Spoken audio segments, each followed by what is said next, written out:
You have to manifest your own reality. That's the reality.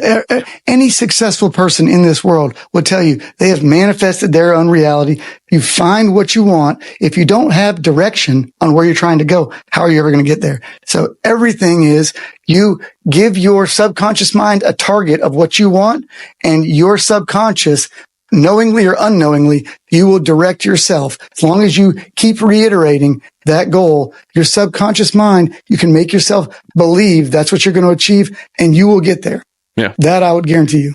Yeah, I absolutely love it. I mean, we can, as long as you don't sabotage yourself, because you can keep telling yourself that, but people can sabotage themselves like none other. Like, it's ridiculous, and then they'll always try to blame it on somebody else. So if that's the case, then you're not actually driving towards that anyway. So don't blame it on anything but yourself for making the mistakes. Drive forward and make it happen. Yeah, you have to live by core values and treat people the right way and do the right things in life. Or I would say you might achieve it, but it won't last. Yeah.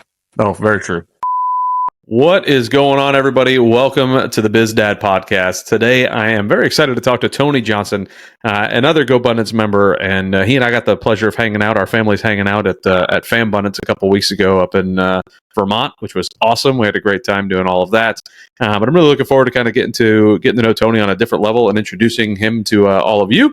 But Tony, if you could go ahead and introduce yourself, introduce your family, tell us about who your family is, and then also about your business. Great, Adam. Thank you so much for having me. I appreciate it. Tony Johnson. I am currently a commercial builder. I've been in business since 2007. I am married 17 years right now, about to hit my 18th year in another 2 months. I have 4 children, 1 boy, 3 girls. My oldest is 15, Lucas. Then I have a 14-year-old daughter, Lily. Then I have an 11-year-old daughter, Lainey, and a 6-year-old daughter, Logan. So we're a lot of L's in the family, but fun little family, and love to hang out with my kids and do fun stuff together. Yeah, that's awesome. I mean, a lot of people give me a hard time about having 3 kids. So when people hear 4 kids, and I had Alan Underwood on recently, and he has 8 kids. So it's one of those that people start hearing that and they're like, "What in the world?"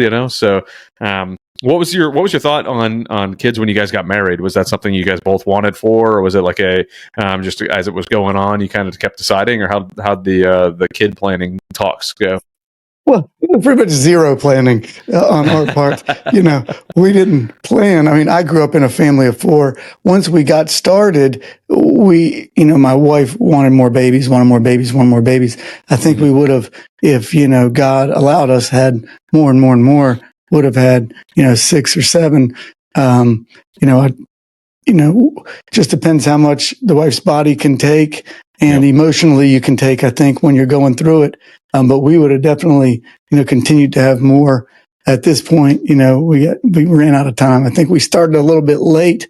Otherwise we would have definitely had more children. But we love every minute of it. Yeah, not every minute. Most of it. Well, no, I mean I think it's.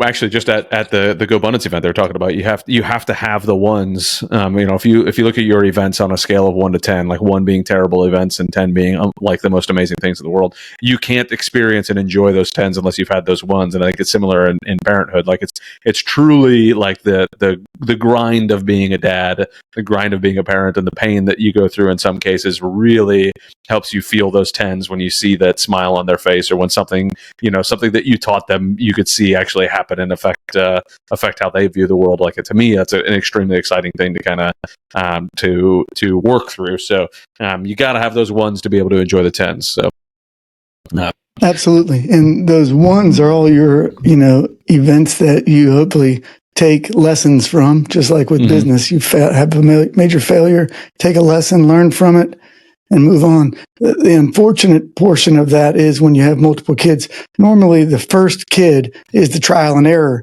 person.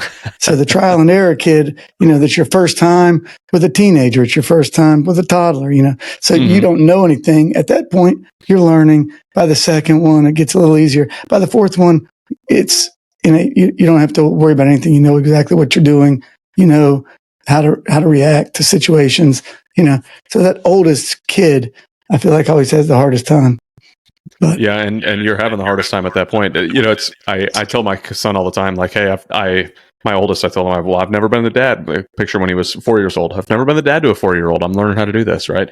And then I've never been a dad to a 7-year-old. I'm learning how to do this. I have no idea.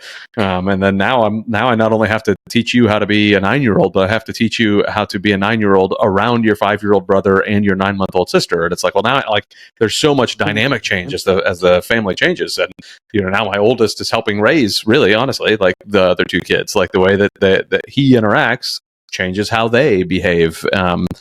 So it's, man, oh man, that like trial by fire happens really quickly. Like, well, I really hope I did a good job of the first one, because he's supposed to be representing the other ones, what to do as well. So, have you found that to be kind of the case with your kids, as you have 4 of them that are all, getting a little older?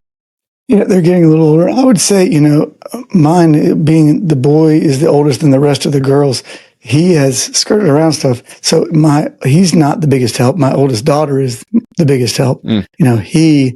I'm really trying to strengthen the relationship now. I feel like, a lot of times the boy in the family, when you have a bunch of girls, they speak less because guys talk less emotional, less reaching out for emotion. So I've really had to turn a corner and make a point to work and deepen that connection with him, and make sure I'm present, and make sure I am, pulling emotion out of him, as opposed to him, not displaying emotion and holding it in, which obviously we can get to in my upbringing, but it just depends how you were raised, what you feel is normal compared to how your wife was raised, and how do those two align, and who has the stronger, grasp on what they're trying to implement. It's a balancing act for sure. Oh, absolutely. Yeah. And it's, you already kind of hit part of what I would have said is like the way that you were raised kind of affected how you now raise your kids, the way your wife was raised affects how she raises kids. And then you guys have to have conversations about how the two of those work. It's the same thing I talk to people about money when I'm coaching them on money stuff. It's like, look, your thoughts on money are very different than your spouse's, especially if you guys haven't talked about it, because you had different models on what that looks like. By being a parent, it's the same thing. You have different models on what it looks like because you guys saw something different. So let's actually talk about what it was that you saw growing up. Tell us a little bit about your dad, maybe even your dad's dad, and what it was like kind of growing up in your family. I have a optimal childhood, optimal life. So it was, growing up was very nice. The biggest disadvantage I had in growing up was my dad traveled a lot, so he was gone. My parents were together, loving. I was the youngest of 4 children. So I had 2 older sisters and an older brother. So I felt like I was always, taken care of, always following my siblings around. And being the 4th child, I luckily my parents had experienced everything. So everything I went through, they were more laid back and had gone through all the trials and tribulations with my older siblings. And I watched them, scream, lose control with them. But with me, they were very easygoing, gentle, kind, and very supportive. So obviously, I think the youngest child gets the best. And I was lucky enough to be raised in a family where my parents stayed together. They were loving. We went to church every week. So we had good morals. I had a good compass from them on what was right and what was wrong. And realistically, I had great childhood until I was a junior in high school, when my other siblings had already moved out and we relocated. And that was a difficult time past the final 2 years before I went to college because of that transition. But beyond that, my childhood was great. The only thing that I found, as I looked back, as I got older, was my dad was gone a lot. So he was always at my sporting events and doing those things, but he was never a dad that said, "I love you." So he never told me he loved me as a kid, even though I knew he did, just wasn't his personality. And, he never did anything like played sports with me. So I can count on one hand how many times we threw a football, played baseball or whatever. It was like 4 times in my childhood. Yeah. But, he was a great role model of a father, and guided me in, all the principles in life. And how to be a good, upstanding human being and a good man. I learned all of that from him. Wow. What was it like for him growing up? Do you know much about his dad? So he grew up, his parents, he grew up in the Upper Peninsula of Michigan, and he was the younger of two boys, and his was a bit of an odd situation. So his older brother, his whole life, never moved out of his parents' house. I lived with his mother and father, never dated, never did anything, just lived in there. And my father was, a straight A student, got a scholarship to college, was an electrical engineer, did great, and moved all around and worked his way up the corporate ladder his whole life. But as a child, they would go hunting. The father, they were avid hunters. They would have a hunting cabin and would go fishing and hunting all the time in a small town. He grew up golfing and was a caddy. Okay. For all the golfers. Those were his things that he really focused on growing up. Besides that, it was just a lot of school, and he did a little drinking and, whatever else, but pretty relaxed childhood and a good childhood. His parents were normal. His father was a builder. So we go back in generations with my family with builders. So that's kind of something I take as a trait from his father. Do you know how involved his dad was in his life growing up? He didn't travel. He was, as I was saying, he was a builder, so he was always around. So I would say that they had a good relationship. We haven't gone in depth, but, until his father died, they spoke at least once a week, and he was, comparative to his older brother, he was the one that his father would ask for advice, because my dad was way more organized, way more educated than his own father. So, he was a leader of us and a leader to his own family, my dad. So, wow. I know they had a great relationship after, from when I was aware and conscious of it.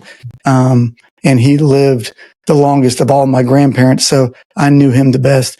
He was a great grandfather, great man, really nice. And, they got along great his whole life. That's awesome. That's great to hear. Yeah. It's one of those that, you can't really tell what somebody's going to turn out to be, even looking at their parents, but it's always interesting to talk back to where those times were as our fathers were growing up, and, who their dads were, and just kind of understand our lineage on how it's been rolling down. But you did mention that, like, your dad wasn't the one to go out and, play sports with you or do things like that. But you mentioned me before that sports was very important to you and your family, and every one of your kids are in sports. Were you always in sports, and is that why you put them in there? And then how much do you actually get to participate in your kids' sporting events and stuff like that? Oh, yes. And that's something I think I'm learning still to this day. So yes, I'm highly involved in my kids' sports. As far as soccer goes, I've coached all my kids, starting with my son from when he was 3, coached him till when he was 14, and I've coached all my daughters from when they were 3, put them in soccer. The 14-year-old still plays. I've stopped coaching her because she grew out of rec. It's all rec that I was coaching. And then my 11-year-old, she did not like it, so she quit about a year ago. And my 6-year-old is still playing, though I don't know. I think that, I was coaching up to 4 of them at a time, which was, straining on me and my wife's time after work. Oh, I bet. And, so that being said, I also feel like it's almost like I'm, choosing this for my children just because I love soccer so much. So, getting feedback from my youngest and my 11-year-old. The reason I let her quit, I don't think she liked it. She didn't excel at it. And the 6-year-old really is not excelling at it. So I told her, let's go through this season. If you don't want to do it, let's quit. So nice. Where with the older one, the first one where I'm saying I'm still learning as a father, even once he graduated through on me, I put him into a premier travel team. He didn't really have the desire to pursue it. So we would go on travel tournaments, leave my family, just me and him going.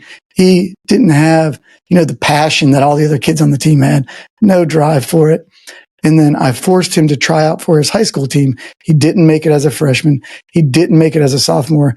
He didn't even want to try out as a sophomore. I forced him, and that basically broke the camel's back, and we allowed him to quit about 3 months ago from continuing, because I think that was so traumatic for him to not make a JV team as a sophomore after playing his whole life, that he just completely hated it after that. Yeah. Especially if his heart wasn't in it, I'd imagine it's harder to make the team anyways. If your heart's not in it, you're not going to have that drive and that willingness to go that extra mile that you need to show that you're putting in that effort. Much happier child since we've allowed him to quit that. And, he's trying golf now, but, he's a little late to the game. But either way, I'm just happy he's finding something he's enjoying. Yeah. And honestly, with the golf side of the house, there's no real late to the game, especially if they're athletic. I mean, they can get picked up pretty quickly, especially in high school golf. I mean, you can pretty much I don't know much about the high school he goes to, obviously, but, high school golf, you can usually tend to make it, but. Well, we'll see. Yeah, he just entered the tryouts. So there was a couple of people at the thing, and then they did the tryouts. There were 25 kids showed up for 6 positions. Oh, wow. Okay. See. Yeah. So we'll see. I guess I don't know if it's as easy as we thought it was going to be. Yeah, we'll see. Yeah, no kidding. Yep.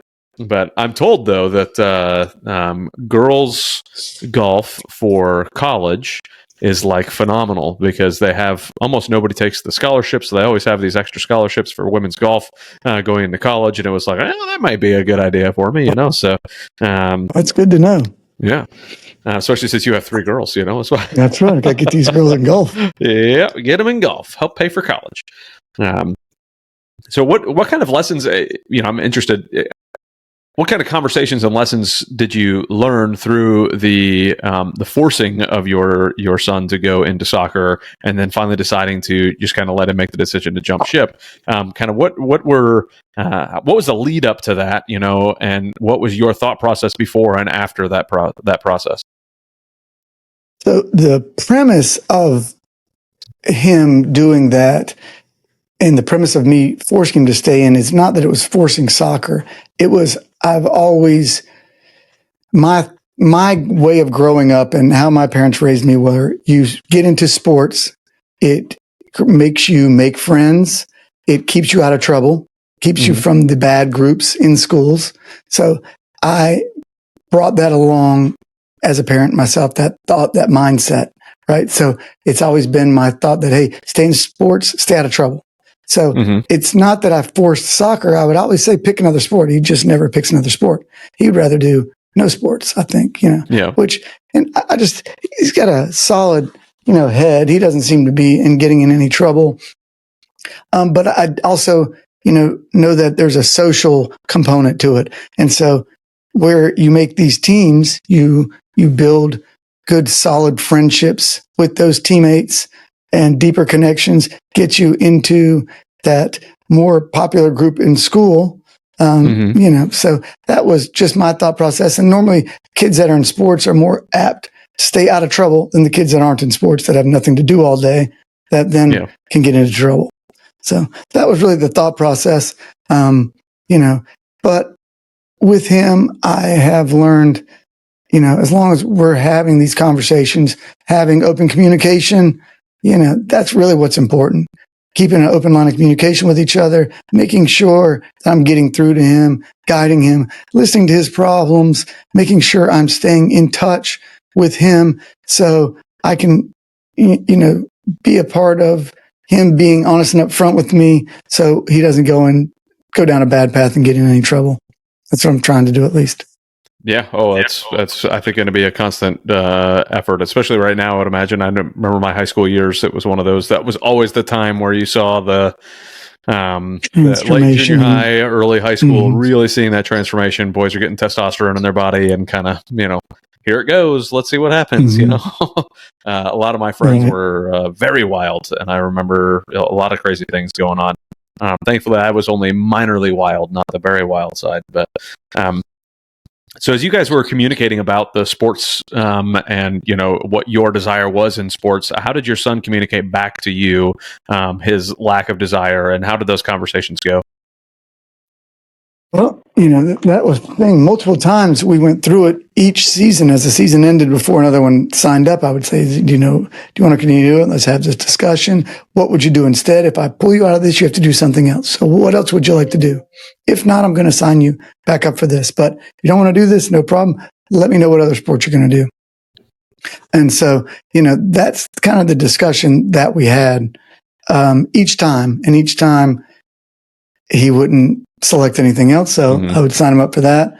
And he would dislike it until he got out there. He would finish practice for the most part and games and say he enjoyed it. And he had made great friendships. So, I was seeing benefits of it. So just after this last time of not making the high school team as a sophomore, which, the team is extremely good. They make state finals every year. So I get it. And he's a quiet kid. So the reason they said he didn't make the team is he was too quiet, wasn't vocal enough. So, either way, I think once you see that there's really no path for him to continue. Yeah. He's gained what he's going to gain out of it and go try something else. So, once I was very clear that he had no future in trying to pursue anything else with it, no real point in making him pursue it any further. Yeah. Yeah. And again, especially if he doesn't have that drive, then, because I just heard a statement yesterday, and I wish I could remember what it was. It was something along the lines of,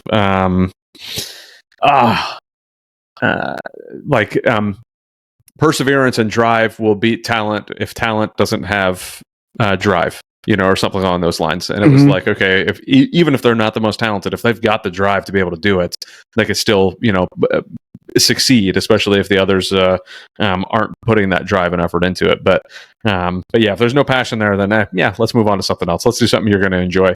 I think that's a good lesson for life in general. Like if you're not passionate about what you're doing, then you might as well try to find something you're passionate about.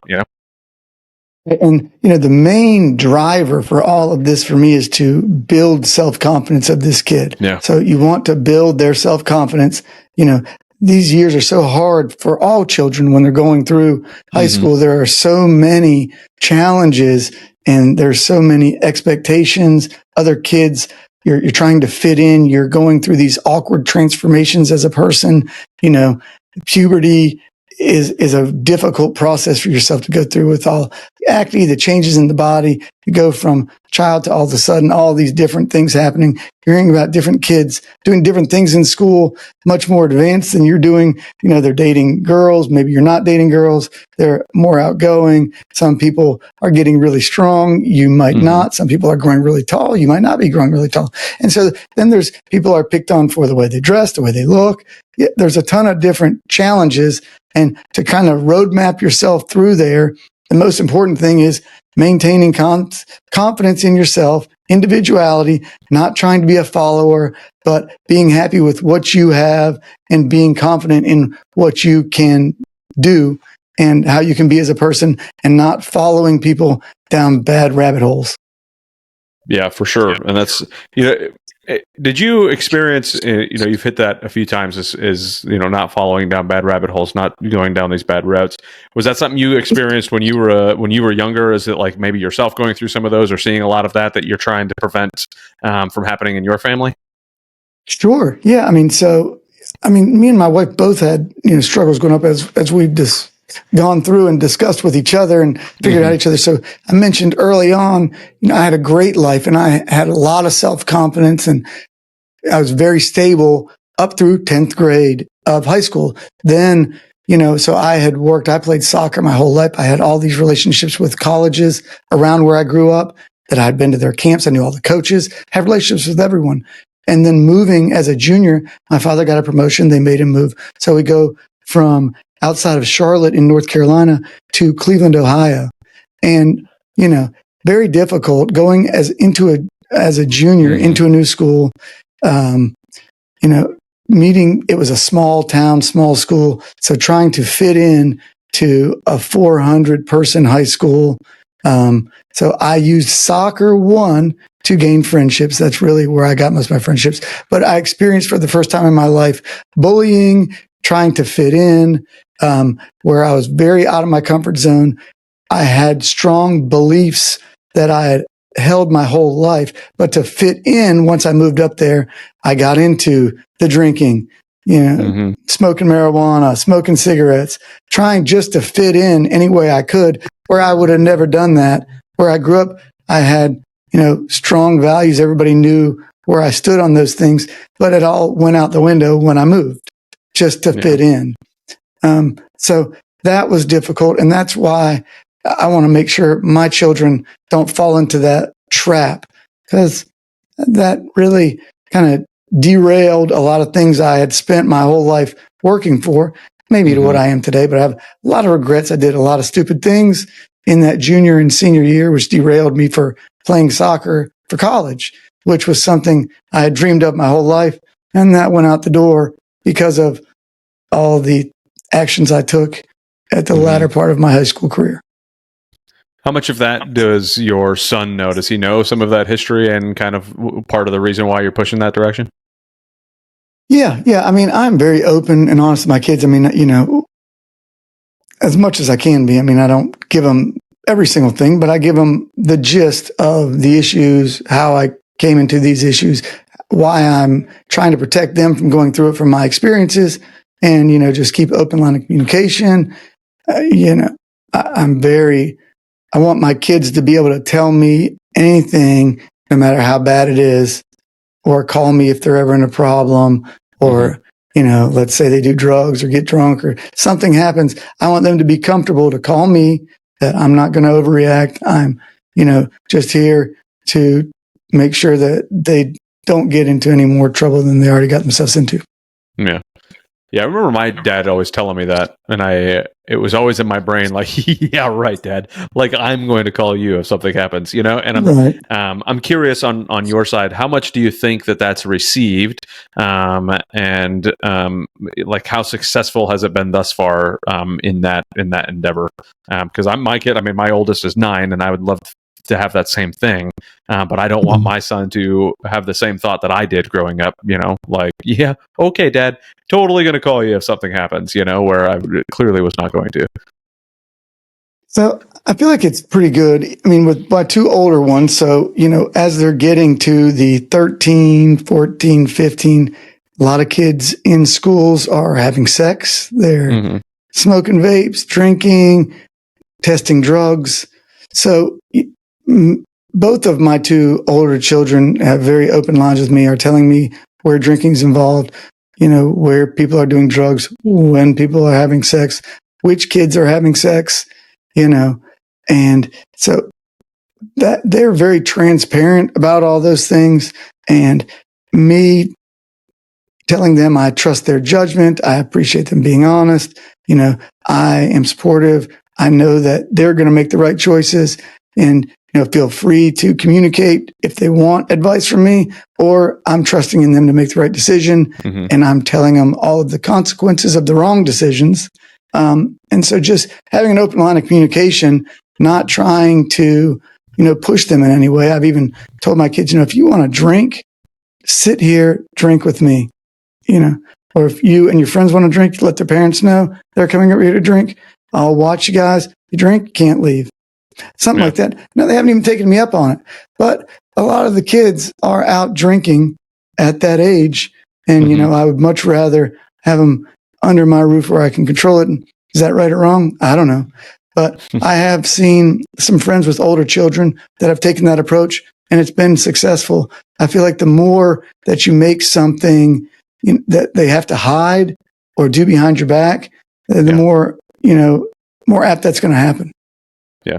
I mean, there were a couple of friends that I remember watching once because they were behind such a wall, like they had their own iron curtain at home. They were never allowed to see anything, do anything. And then once they got exposed to it, it was like the wild children, They go to college and all the things go nuts. And, it's just one of those, the world is going to have all sorts of stuff out there. You might as well have the conversations about it and show them what it is, whether it's good things or bad things, like sex, for instance, absolutely wonderful thing, right? Like, it just so happens that's how our kids came around, right?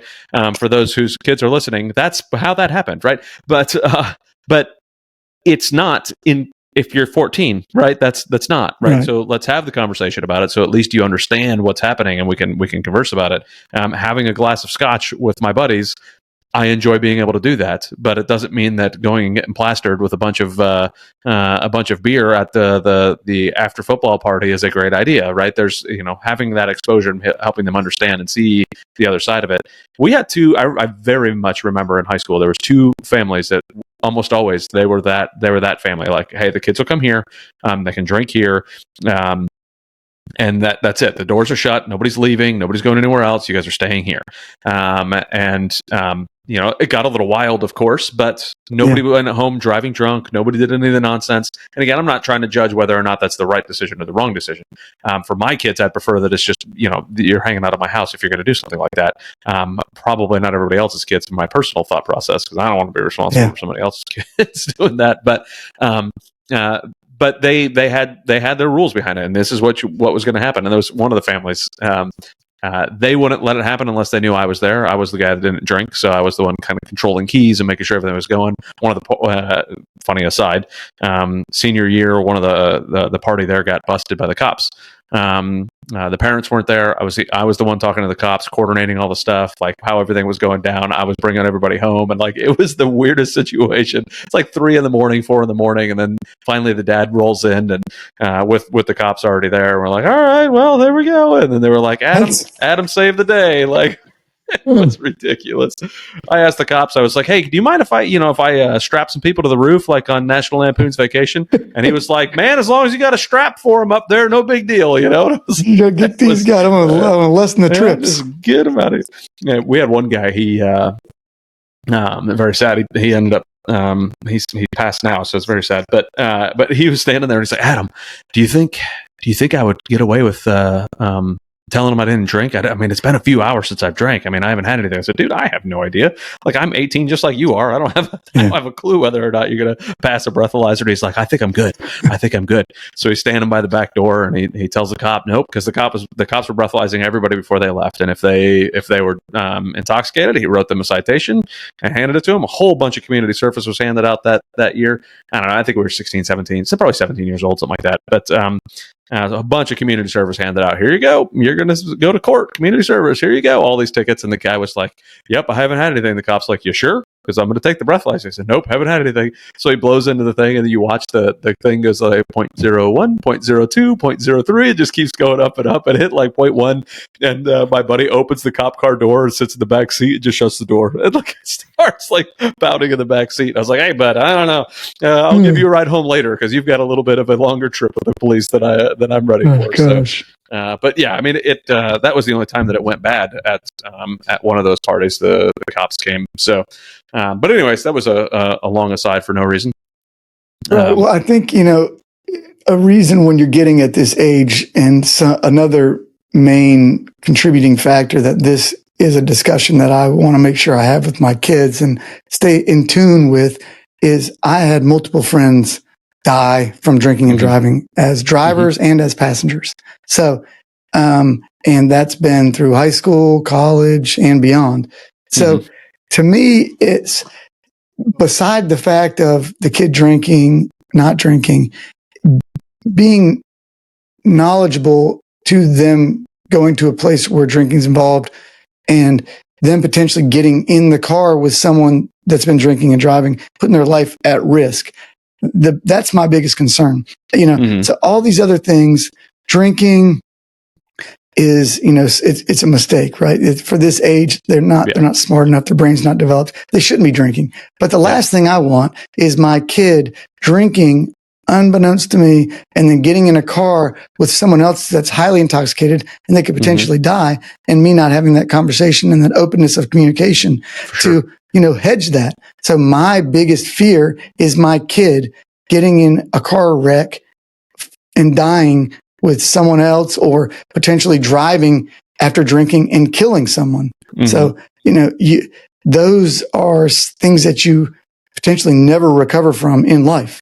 Yeah. So anything I can do to, hedge that, or, kind of eliminate that possibility of that happening, that's really the underdriving reason for me to, get that conversation started, because for sure, that's the worst case scenario. And that's really, when you look back at high school, and those are the tragedies of high school that happen more than likely, are drinking and driving or drug related accidents, right? That's the majority of what can go wrong in high school and college. Yeah, my both of my mom's parents, my grandparents, were killed by a drunk driver in an accident. It was Christmas Eve as well, which makes it just that much worse. And it was one of those that just knowing that story growing up was one of those that was always harped in my head, which has made it very evident to me that you just don't get behind the wheel like that, and you don't get in the car that somebody else has been drinking. It's just not a wise move to do. And I think that knowing that, to your point, hearing that story from my parents and knowing it was before I was born, but just knowing that story has always been one of those prevalent things in the back of my brain. Anytime somebody's drinking around me or anytime somebody's getting ready to drive, like, I will gladly, you call me at 2:00 in the morning and tell me you're drunk and you don't have a ride home. Well, first off, it's 2024. There's always Uber and all those things, but I will come and get you. Like, there is no ifs, ands, or buts about it. I will come get you at 2:00 in the morning. I don't care. And that goes for anybody listening to this, even if I don't know you. It's one of those that you can't be doing those things. So having that conversation, I think, is super wise to have with your kids, because that they're going to be around it. Like, they're going to parties, they're going to get-togethers, that they're going to be around it. There's no really avoiding it. You have to kind of embed this in their head. So the more times you bring it up and discuss it with them, the deeper it gets embedded into their thought process, because it's going to happen. It's going to come. There's going to come a day and a time where your child is going to get in a car with somebody that's been drinking, unless you've discussed it with them ad nauseum and they make the right decision. Because you have to discuss it with them so much that maybe they're half intoxicated or heavily intoxicated, and that decision is even harder to make, to pass that ride up. They don't want to be stranded. They don't want to be stuck. All their friends are leaving. The person's driving, they're drunk, but all the friends are going together. Well, what are you going to do? So, and I know this is a day of Uber, but what happens a lot of times, they aren't thinking, right? I mean, they're drunk, they're not thinking properly. So they just want to get their car home. They don't want to get in trouble with their parents. Maybe they don't have an open line of communication. We don't know. So that, to me, that's priority one, making sure my kid's safe and makes it through high school alive. Yeah, for sure. Yeah, completely agreed. So I want to switch gears a tiny bit and talk about your business side of the house. I mean, you said you're a developer, been doing that for quite a while. So tell me about how you got it. I mean, obviously your grandfather, you said, was a builder as well. Is that always kind of been what your track was going to be? Like, as you were going through, obviously you wanted to do soccer and all that going through college, but what did you study in college, if you went to college? And then how did you get onto the developer track? Yeah, so I was definitely not focused on that through college. So through college, I was a bartender. And right when I graduated college, after a 6-year stint with college, including all summers, I graduated like a 2.01. So I was definitely not highly successful in school. I was ADD to the max. But my parents would always be like, "You're fine. You're normal." I'd be like, "I had to study for hours. I'm getting F's on these tests. I can't remember anything. I'm terrible at school. I can't do standardized testing. I don't know what's wrong with me." And they would always be like, "You're fine." I was like, "I feel like something's wrong with me." But, anyway, so I made it just by the hair of my teeth through college. And I had bartended through college from when I was 21, worked a door at a bar, then worked behind a bar, and then started managing bars, and then opened a bar with friends right after I graduated. So that was graduated, got a degree, and told my parents, "Thank you so much for supporting me through this. Now I'm going to open a bar with my friends." So, that's pretty much what happened. And so we did that. So being in the bars, I was in the bars for about 7 or 8 years. So from 21 to about 29, 28. And we sold that bar as a group. And, but prior to selling it, I had met my wife, my future wife, at the bar and started doing other things in addition to the bar, just to make more money and more stable future. And I didn't really have the drive to continue doing a bar. I wanted more out of life. So my brother was successful at selling building materials. So I got interested in trying to pursue that. So it was in 2005 and 6. Market was really booming. got into selling building materials. In doing so, learned all about estimating and all different types of construction. They have a great training program at the first company I worked at, which was called 84 Lumber. So they have a fantastic training program there to teach you all about building materials, building concepts, how you build, how you do estimation and takeoffs. So it's a great company to learn. So I did that. After a few years, I was noticing in that run up to the financial collapse, there were so many builders coming out of the walls that had no idea what they were doing. I was doing takeoffs for them.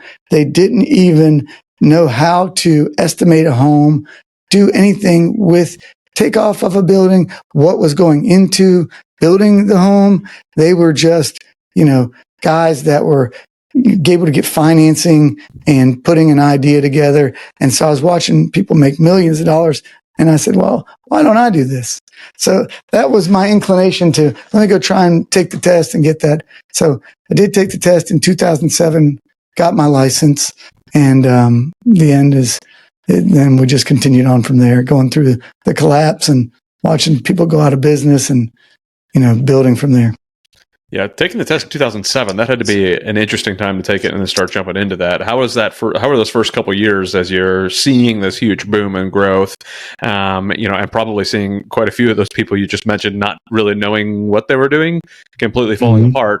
How did that work for you, especially being brand new, as a collapse was happening? Was that difficult for your business? Were people like, hey, man, like this is all going to hell in a handbasket. I'm not sure I want to put my eggs in some guy's basket who's only had his license for a year. How'd that go for you at the beginning?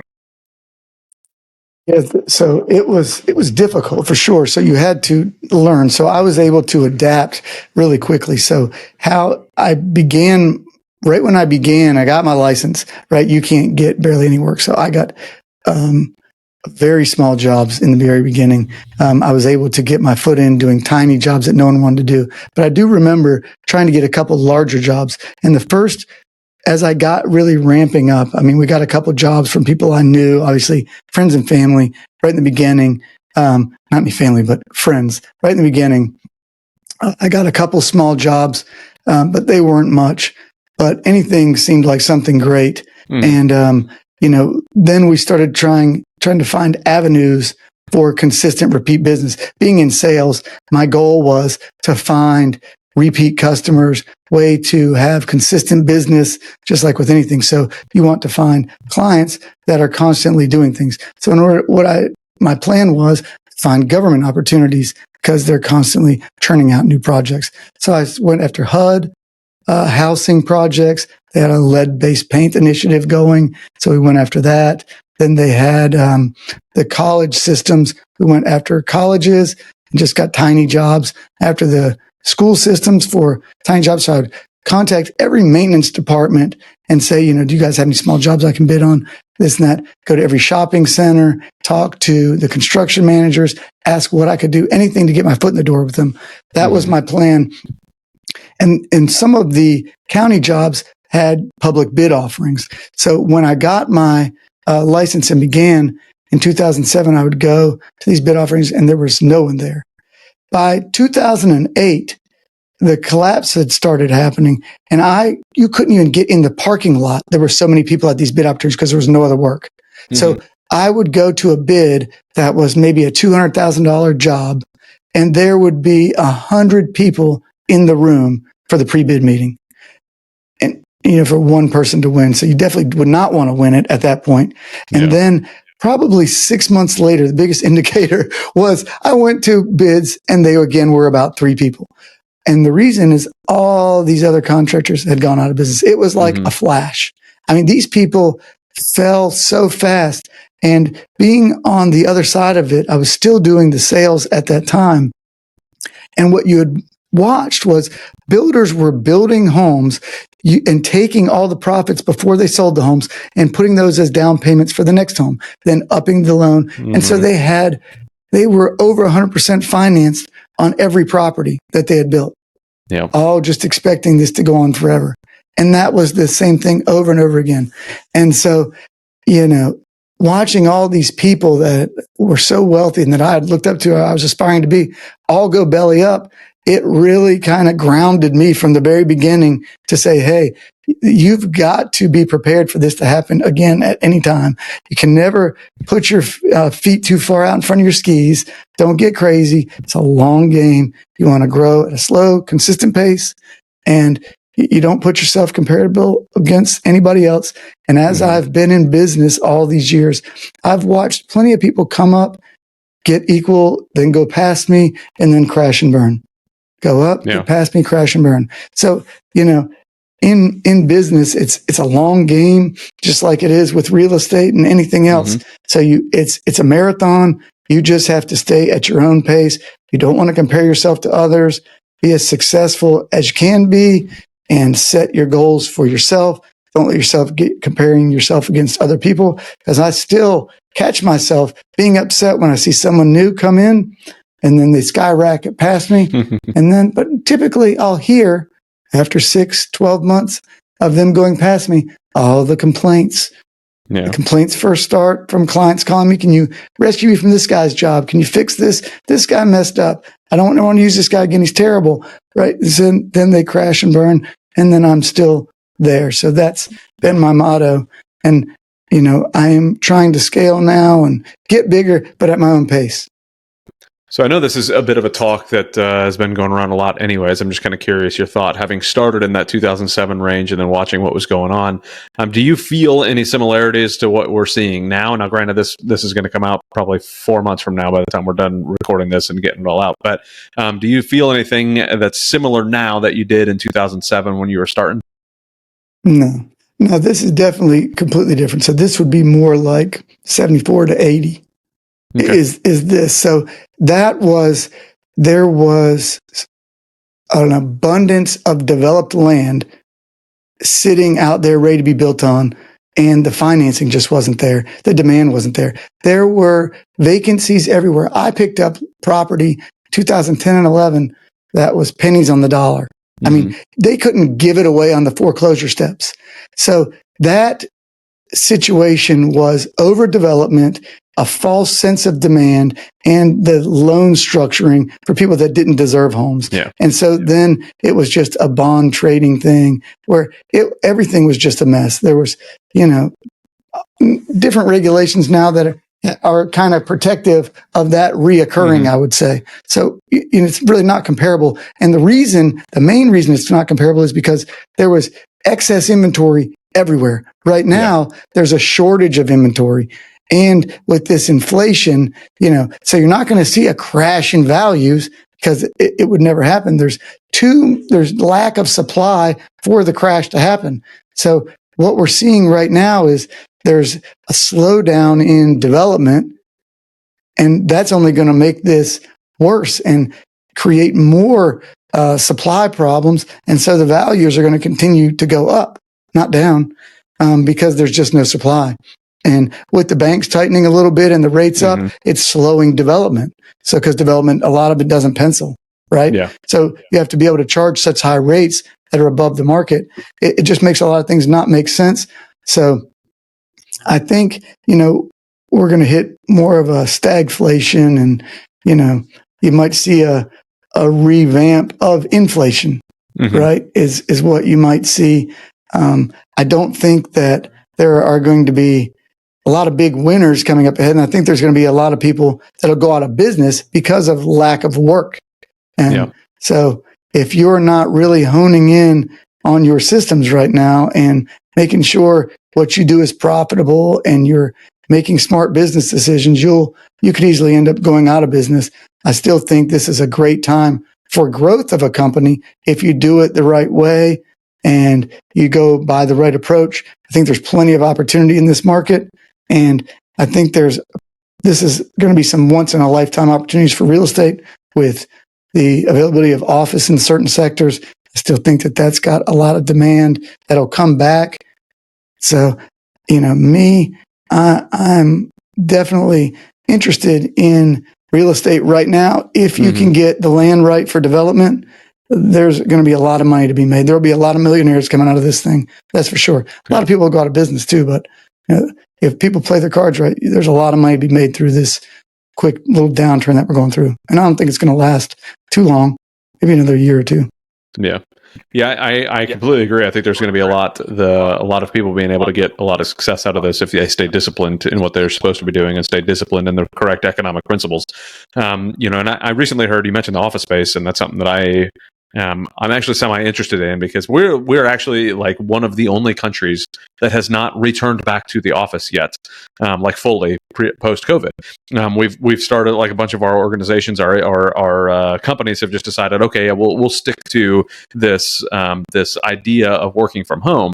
But everybody else has already gone back. All of Europe, pretty much all of Asia has already gone back into the office.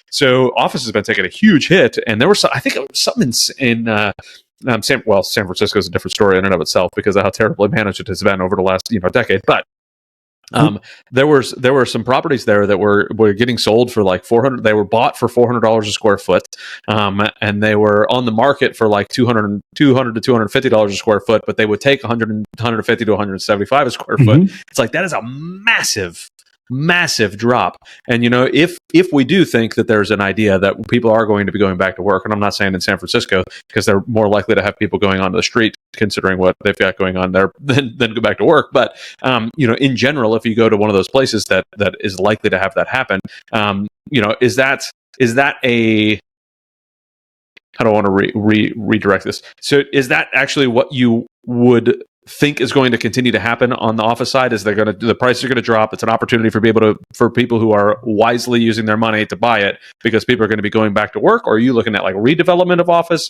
You mentioned office, and it got me excited. So I just kind of want to get your thoughts on it. So it's clear that when you're able to pick up real estate at 25% on the dollar, when you're talking about that with office, those prices, for understanding, are pre-2007 prices.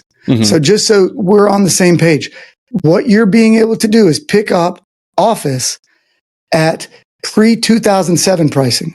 Now, you can't pick up any other asset class at pre-2019 prices now. Right? So you are lucky. So right now, the properties I'm looking to develop are flex industrial, small bay, flex industrial. That I'm trying to get at 2019 prices. But office in my area, it gets on the market, it sells in a week because there's no office. So I would also develop office in a heartbeat if I could find the right piece of property. So office is great. Now, the disadvantage is if you're buying Class C office, unless you're able to really get it low enough and you see an upside where you can turn that from a Class C to a Class A almost. So you have to have deep pockets to be able to really turn that around. Then I see opportunity for that. It's a redevelopment and getting it up to, because really, if you're doing office right now, you want to be able to pump out Class A office. That's what you want, because the newer needs of office, you can't just go and get a big Class B office building and rent it out. You're never going to rent that out. Yeah.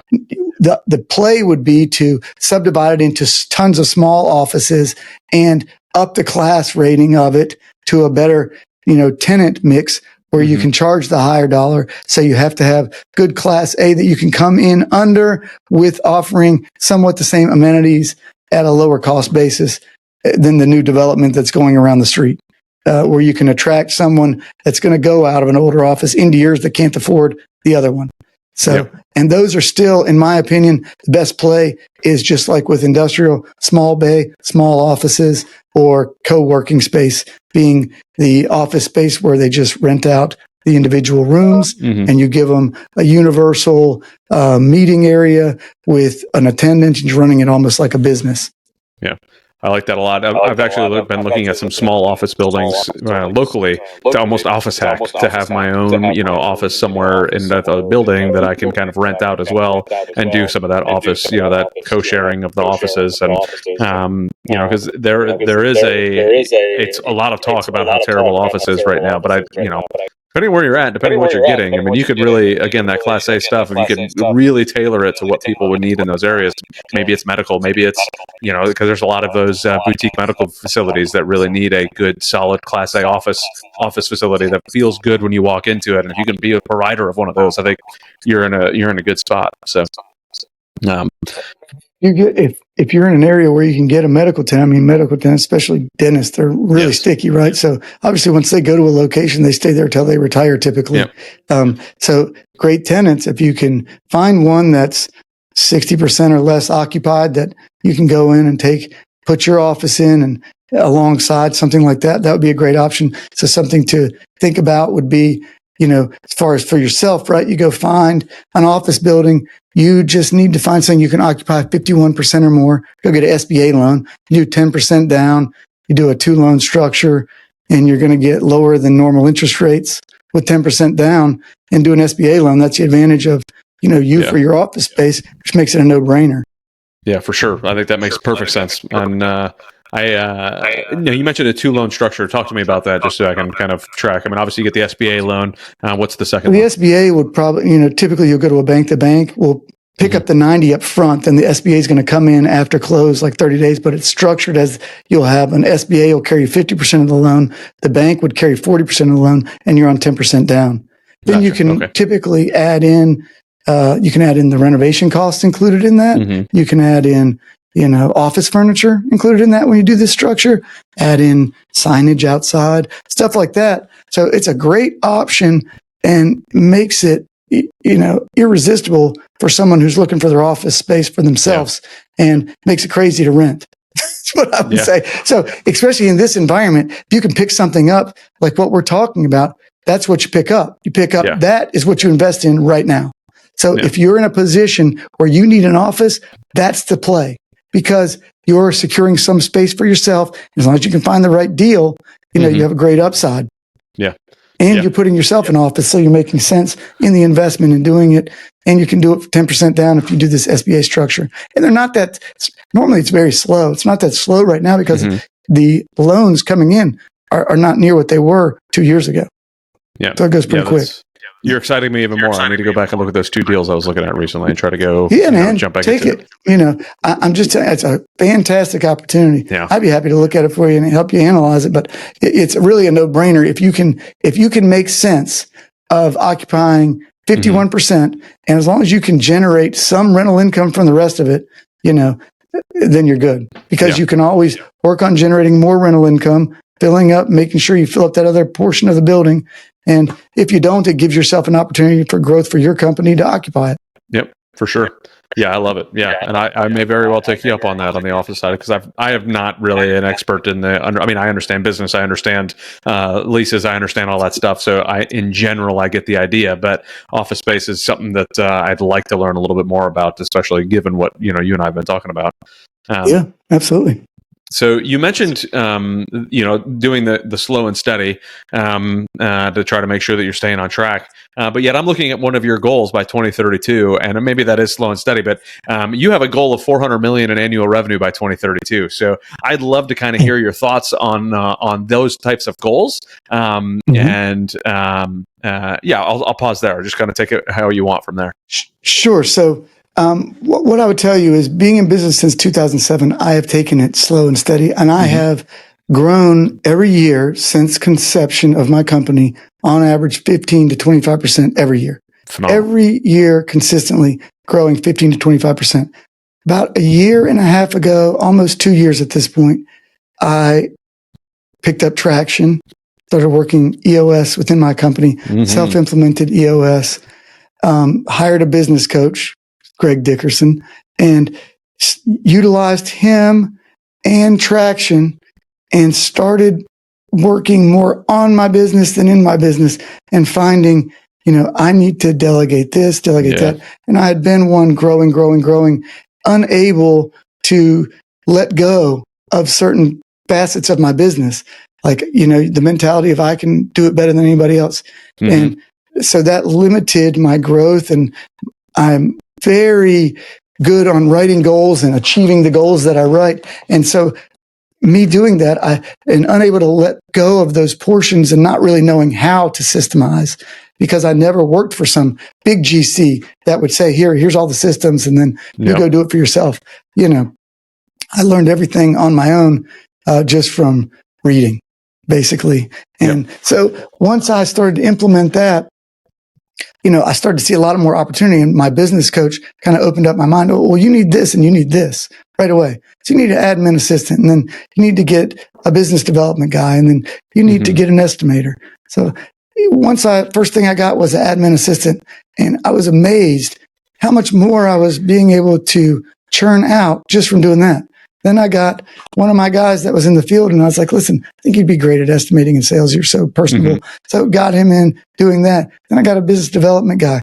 And now at this point, we were able to write our scorecards and hone in on that and do implementing all this EOS. And I added different facets. Now I've added strategic coach. Then I added joining GoBundance, networking more, and doing a bunch of different things.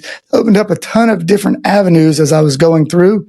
And as I started to expand my mind into all that, my goals started to expand. So I was, churning at around, I think, the 11 or 12 million annual mark. By last year, we contracted the year before about 12 million and billed out 10 million. This past year, we contracted out 23 million, billed out 16 million.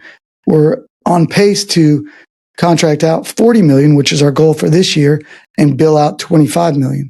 So all of this from me building structure, building out my team, future thinking my team, what are my needs? What are these people's accountability? So now I've more pivoted to working in my business, to working on my business in the past year and a half, which has really allowed me to step back and utilize my real abilities, and instead of trying to do things that I'm really not great at.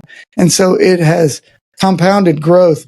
So I still feel like it's at a steady pace. It's just at a much greater pace, even though it's steady. To me, I don't feel like I'm out of my element, or I don't feel like I'm stretching myself, because I'm prepared in what staff do I need to properly staff up and not just go out and contract a bunch of jobs that I can't perform on.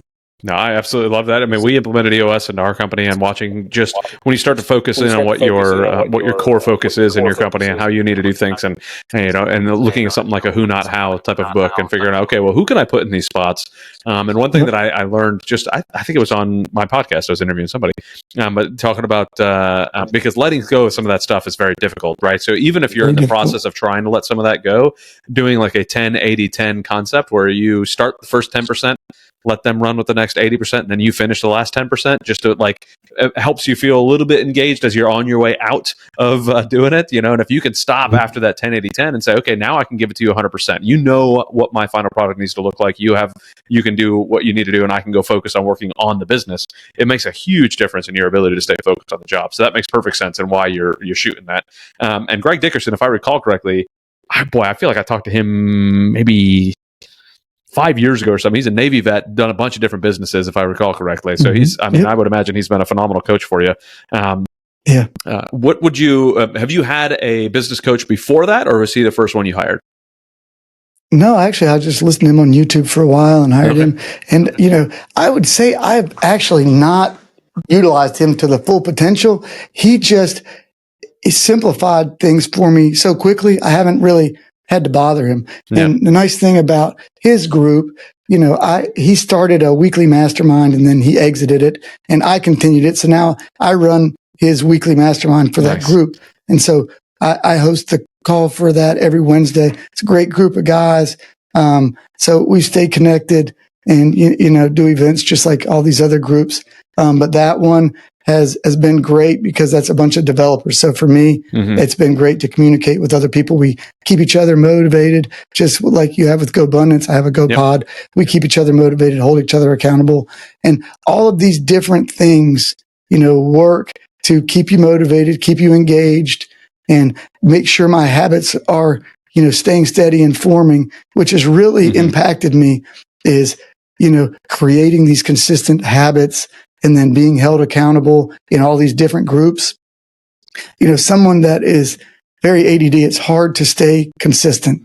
So you jump from thing to thing to thing.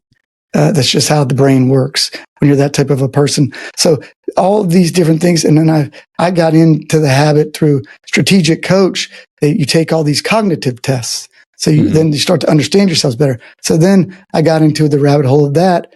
And part of my business now, we joined a company called Culture Index. And that's cognitive testing for hiring the right people and then putting the right people in the right seats so they can succeed. Going back to your point of, being able to train people in good fashion and then letting them go on their own. Even if they do 80% as good as I'm going to do, it's better than me and frees up my time to find those people and get my company on the path that I want to help it grow so I can make sure my employees have upward mobility and the ability to grow financially, personally, in business. And that's really my long-term goal for my company is to give back to charities and to grow so my guys that are all working for me have the ability to achieve their goals and their dreams in life.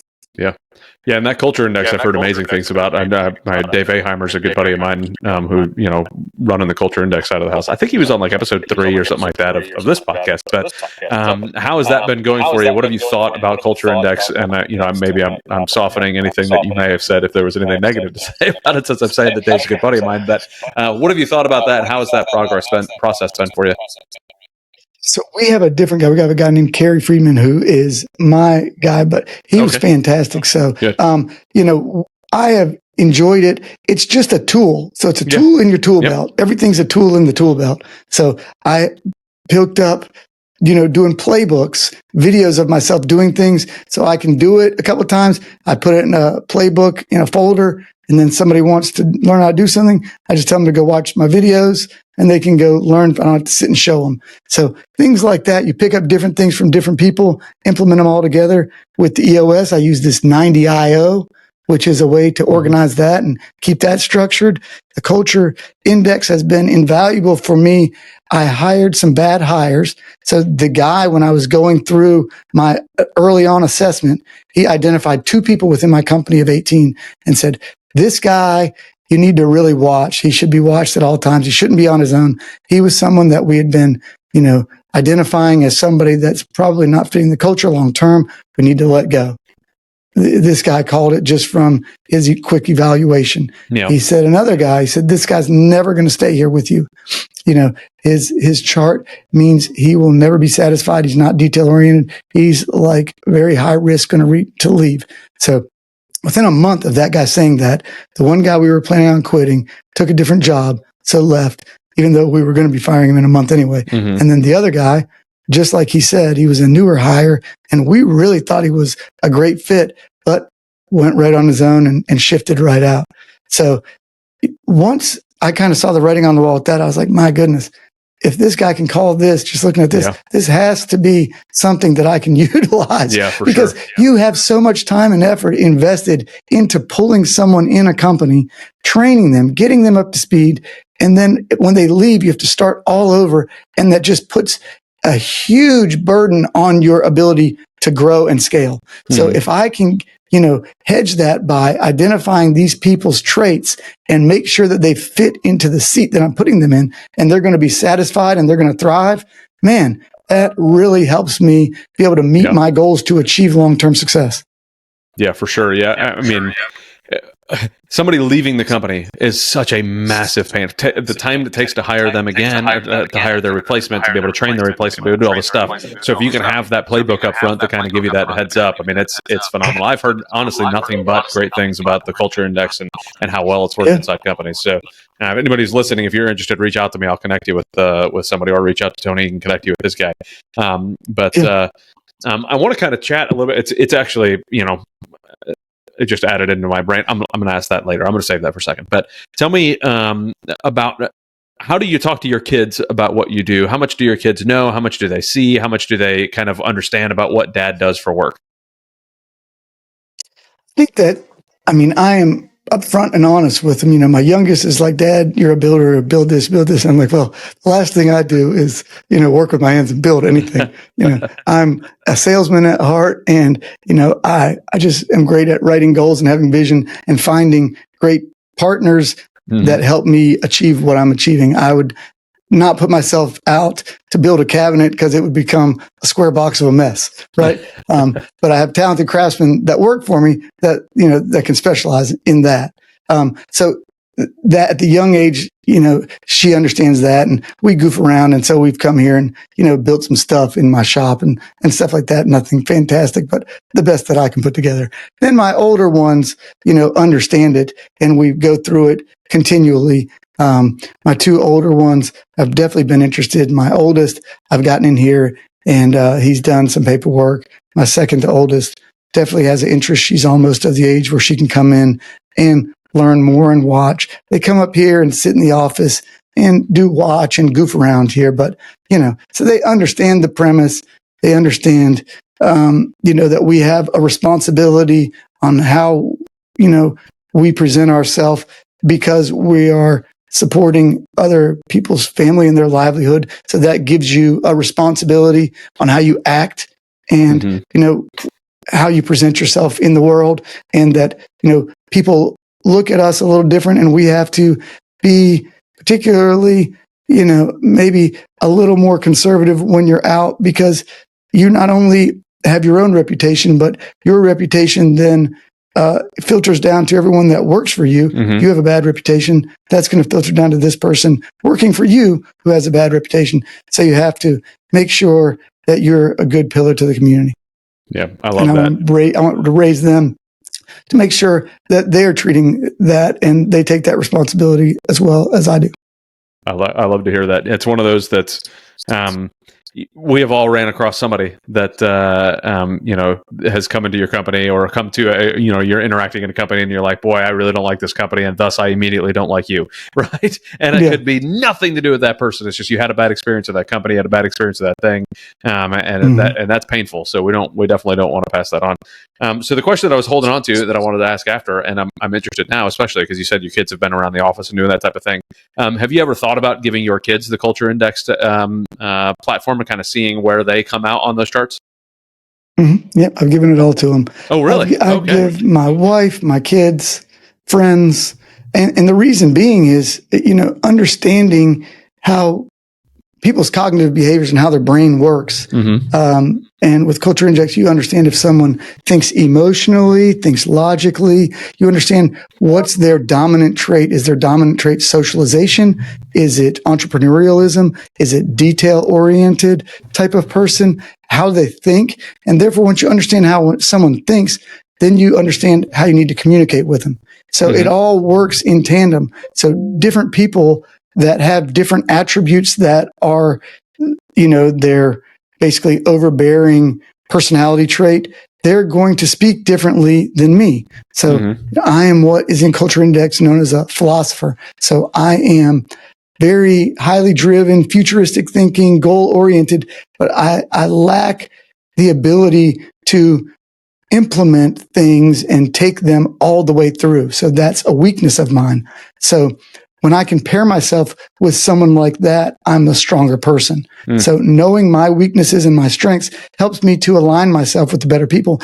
And then when I'm speaking to a person like that, when I talk to them about goals, future thinking, they don't think like that. They think in, more here and now terms, and how do I solve this problem that's right in front of me? They're not thinking 5 steps ahead. I can't analyze the problem in depth. I get bored. I'm too busy thinking about all the things down the road. How do I get there? So, a portion of my life, I didn't understand that. Until you understand those things about yourself, you're missing out. I was with my family, with my business, always thinking about future only, never satisfied with what's going on now. So when you bring up strategic coach and Ben Hardy, there's a book called The Gap in the Game. So you have to realize, and now what I find myself doing once I'm kind of realizing these things, I still am constantly thinking about how am I going to get to these future things? How am I going to reach these goals? These goals, I set enormous goals because I want to force myself to achieve them. I know I can achieve them if I just put them out there and give myself a roadmap. I'm sure I can achieve whatever I put my mind to. But I have now added in, hey, be thankful for where you are now. Be thankful for what you've achieved. So I now do this. I look back a quarter, What have I achieved over the last quarter? How much better am I now than I was back then? It's amazing how quickly things are evolving and how quickly I am making a difference with the things that I'm doing in the new practices that I'm putting into place, the new people I bring along, and the more knowledgeable I am. And that actually fuels me more to thinking that I can achieve these long-term goals. And I'm never thinking I'm not good enough. I'm comparing myself to others, how quickly they're going and what they're doing. That's kind of gone out the window once I can go and look at what I'm achieving. And I know I'm on a path to success, but it's my own path. I want to compare myself against other people's paths.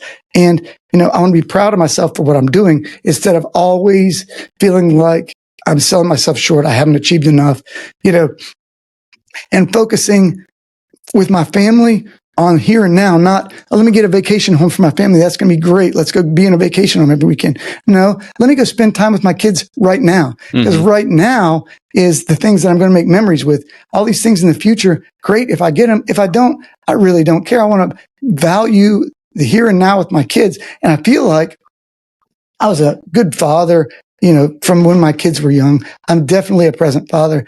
I'm involved in my kids' lives. But I do think that over the last 2 years, I have really transferred to more making it, hey, I'm going to spend time with each kid individually, set aside time. I don't watch TV anymore. The easiest thing to eliminate in life is television. You can eliminate television. You would be amazed how much more time you have when you get home from work to spend individual time with each kid. And so whenever I go to the grocery store, I invite my kids. So sometimes it's 2, sometimes it's 3. Then I'll go spend one time, let's just play a board game with a kid. You would be amazed how excited a kid is to play board games or charades and just spend that quality time. Or just going on a ride with me to the grocery store, walking around, chatting one-on-one with your kids. It doesn't have to be a big event or anything like that. Now, we do try and set aside once a quarter events, but you're just taking that time to be aware. Don't have a phone in front of your face. Give them full attention, right? And engage with them. So they don't have a phone. You don't have a phone. You're looking at each other. You're engaged. You're having great conversation. Those things are lost these days with all this technology. So when you do that, you start building some great memories. It doesn't have to be anything special. Yeah. It's funny, when we were up at the Fambundance trip, one of the things I asked my oldest especially, I said, I asked both of them. I asked my 9-month-old, but she didn't respond, so I don't know why, but I'll ask her again later. But I asked both the kids, I said, hey, what can daddy do to be what can I do to be a better dad? Like, what is it that I can do? And, my oldest said, I just wished maybe like you could come out of your office in the middle of the day for like just like 20 minutes and just spend time with us. And I was like, all right, bud, let's put it in the calendar. So 3 days a week, I put in a half an hour. And shortly before this call, I was doing our half an hour. And, our au pair has just come back yesterday from a vacation. She took some time off and went back to see her family in Brazil.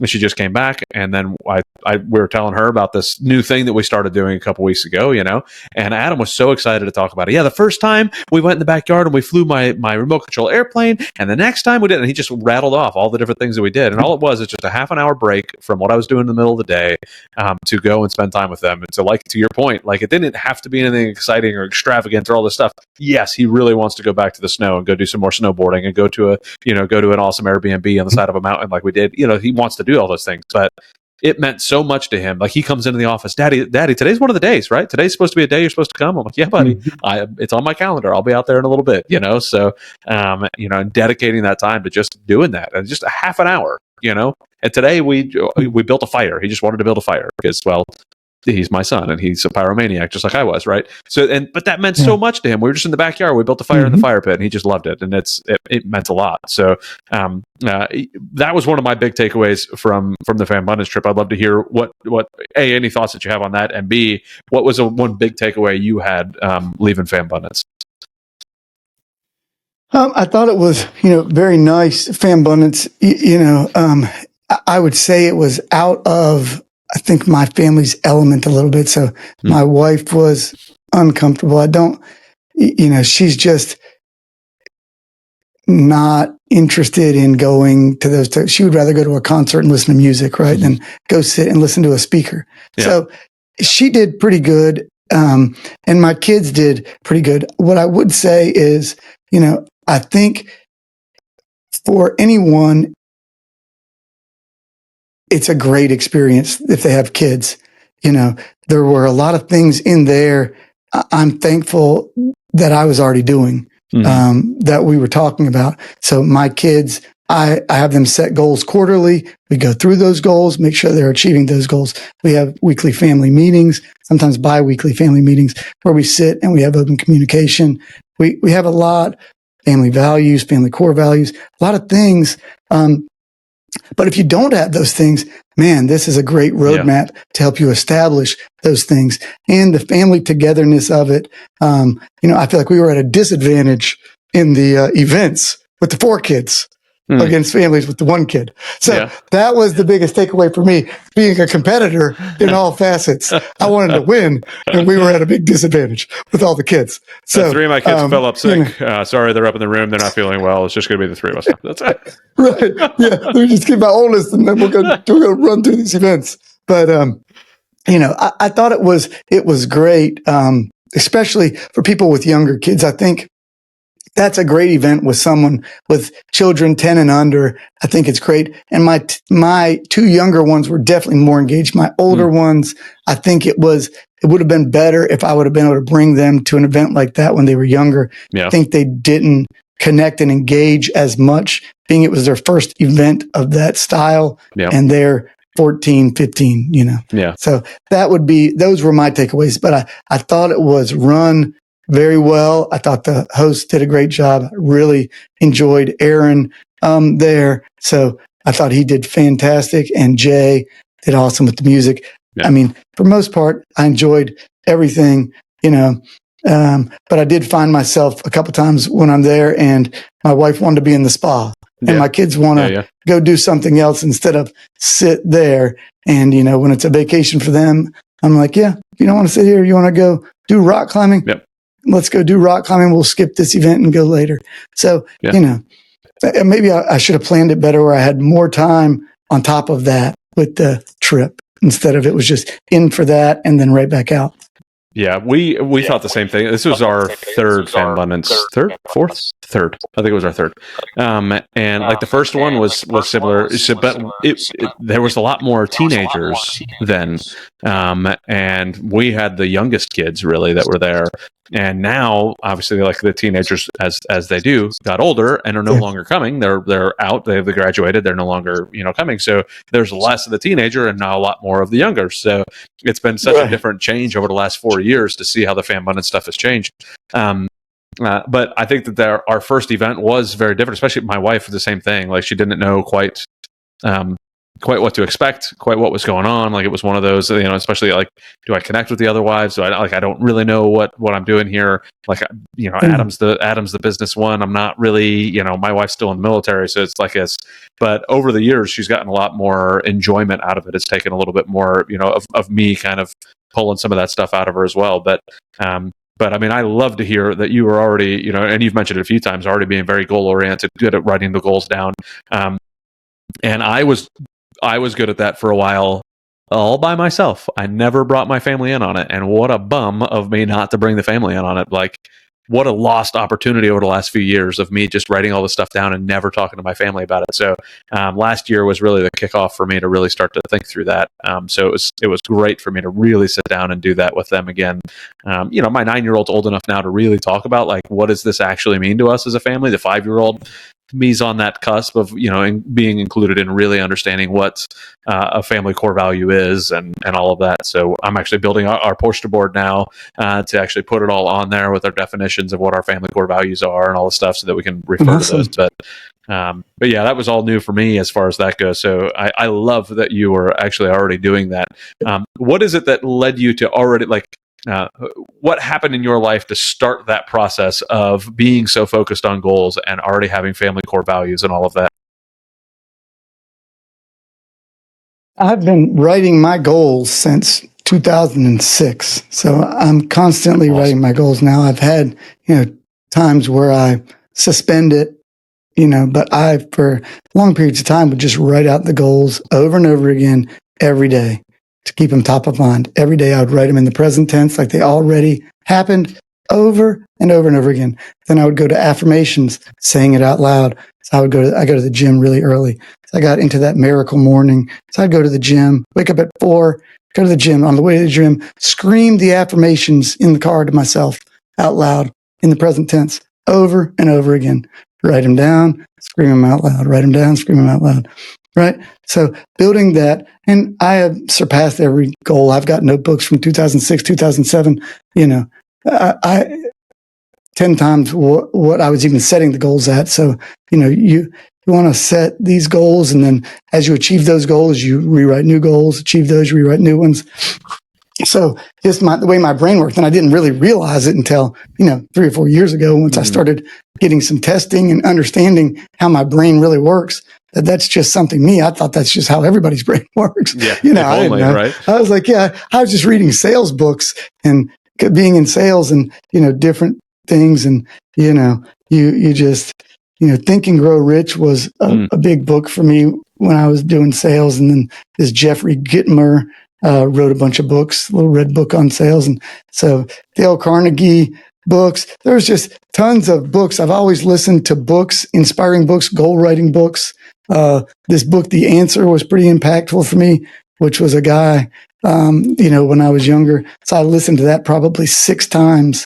And it was about vision boards, which got me into vision boards and goal setting. So I added vision boards. So I used to have at my old office about a 16-foot by 10-foot board of visions. My whole office was awesome. The whole wall was a vision board.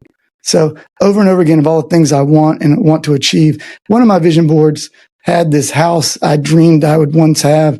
And now I have a house almost identical to it. I built bigger than that house.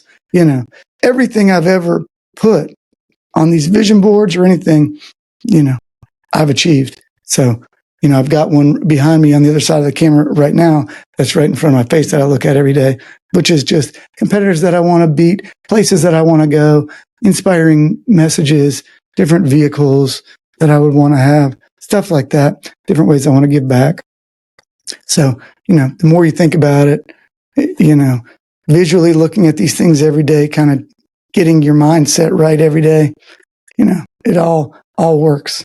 I absolutely love that. Yeah, I have been, there's like some people call some of that woo woo and all that type of stuff, but it's like, it's putting it in your brain and putting it in the forefront of your brain all the time, right? And there's that reticular activating system that a lot of people talk about, and if it's there and your mind is thinking of it all the time, it's not necessarily that it's woo woo. It's kind of like The Secret, right? A lot of I don't know if you watched the movie The Secret, but it was like that's not exactly what they're trying to get at in the book, right? But in the way they're talking about it, it's more along the lines of like, they made it seem like, well, I just say it and it happens. And it's like, no, like I'm saying it because I'm driving towards it. And because I know I'm driving towards it, I'm saying it out loud. I tend to get closer to those goals or surpass those goals. So, I mean, I hope everybody listening takes that to heart. And, even myself. Like you have to manifest your own reality. That's the reality. Any successful person in this world will tell you they have manifested their own reality. You find what you want. If you don't have direction on where you're trying to go, how are you ever going to get there? So everything is you give your subconscious mind a target of what you want, and your subconscious, knowingly or unknowingly, you will direct yourself. As long as you keep reiterating that goal, your subconscious mind, you can make yourself believe that's what you're going to achieve, and you will get there. Yeah. That I would guarantee you. Yeah, I absolutely love it. I mean, we can, as long as you don't sabotage yourself, because you can keep telling yourself that, but people can sabotage themselves like none other. Like it's ridiculous, and then they'll always try to blame it on somebody else. But if that's the case, then you're not actually driving towards that anyway. So don't blame it on anything but yourself or making the mistakes. Drive forward and make it happen. Yeah, you have to live by core values and treat people the right way and do the right things in life. Or I would say you might achieve it, but it won't last. Yeah. Oh, very true. And you mentioned Dale Carnegie. I actually just started this Dale Carnegie course. It's a leadership course through Dale Carnegie. It's an 8-week long course, awesome. And I'm really looking forward to continuing it. It's only been 2 weeks, but I've been struggling for a while. And some of the things I did in my previous life makes it difficult for me to have like authentic relationships when it comes to like, let's say raising capital, right? Like I always feel like I'm using this person as a source as opposed to actually helping this person and driving through. And it's one of those things like I know exactly how to build these relationships with the people who do things for you, because I've done it in my previous life. Only that was for different goals, right? Where you're running sources to either, maybe it's for counterintelligence, or maybe it's for trying to get after a drug dealer or whatever the case may be. I've used to be in federal law enforcement and as a federal agent for a while, and it's always felt real dirty for me. So it's like I need to take something that helps me reset my brain, that helps me think about things differently. So that constant self-improvement that you're talking about is something that I really wanted to jump on this year. 2024 has been one of those really transformative years already, and it's only February as we're recording this. And it's I'm looking forward to finishing this course and going through all of it and kind of having some of those breakthroughs and, building out that vision board a little bit more. I mean, I've already got one in my goals and how it's all going, but I love hearing you talk about it. It's another reinvigorating thing for me to kind of put my foot down and put the pedal to the metal and make it happen. So much appreciated. Yeah, I mean, and having that self-reflection on, you taking other people's money, that's key, right? Yeah. So that means that you take it seriously when you're taking someone's money. Very much so. And it's, that's what you want when you're giving money to someone. You want someone that, consciously is thinking, this person is giving me their money. Yeah. I mean, I've got to make sure I'm doing the right thing with their money. And so, just having that conscious thought, already tells me that you're doing the right thing with their money. So you should have confidence. So you are doing the right thing. So that's awesome that, you're taking Dale Carnegie and doing whatever. But I can tell you just listening to you that you're doing it for the right reasons. So just, obviously everybody has limiting beliefs, right, in themselves and whatever they're doing. It's just, if you know in your heart you're doing the right thing, the good things happen to you and you just continue down your path. And obviously you're going to grow and be highly successful at what you're doing. I mean, I know you're already successul, but you'll continue being highly and more successful. Even more successful. Yeah, that's the goal. Grow at an exponential rate, not ups and downs, but man, this has been absolutely awesome, Tony. I've really appreciated you jumping on. That's been really reinvigorating for me. I've been excited throughout this entire conversation. I've got, 6 pages of notes over here. So is there anything that you wanted to touch on that you haven't, or anything that's popped up in your brain throughout this conversation that you want to jump back to at all?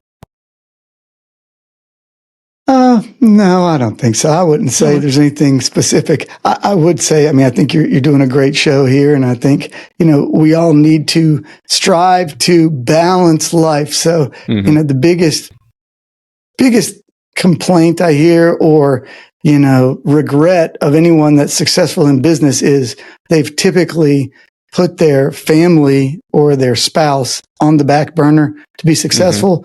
So once you start to reach some level of success, make sure that you get that balance back at some level, or else you're going to live a life of a lot of regret. Because, for sure, it doesn't matter how much money you make in life. It's all, you're making the money to make a better life for your family. So if you lose your family, you don't have much purpose in life.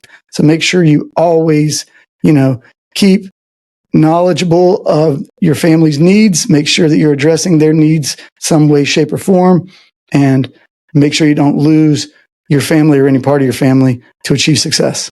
I absolutely love it. I could not have said it better. So I think that's a great way to close it out. But Tony, again, thank you so very much. If anybody wants to reach out to you, maybe they have found some of that land to develop that office space that we were talking about earlier, or anything else, what's the best way for people to get a hold of you? Yeah, for land development, they would just go to timelessci.com for Timeless Capital Investments, but they can just reach me at Tony at timelesspropertiescc.com. It's the easiest way to reach me. Shoot me an email. At timelesspropertiescc.com. Awesome. We will have that in the show notes. Thank you all so much for listening. Thank you, Tony, for jumping on. It was really great to get to know you in person up in Vermont, and again on here at a little bit deeper level on the podcast. Please, everybody, like, subscribe, reach out to Tony if there's anything that he can help you with, which it sounds like there's a ton. But thank you all again, and we will see you on the next show. Thanks so much.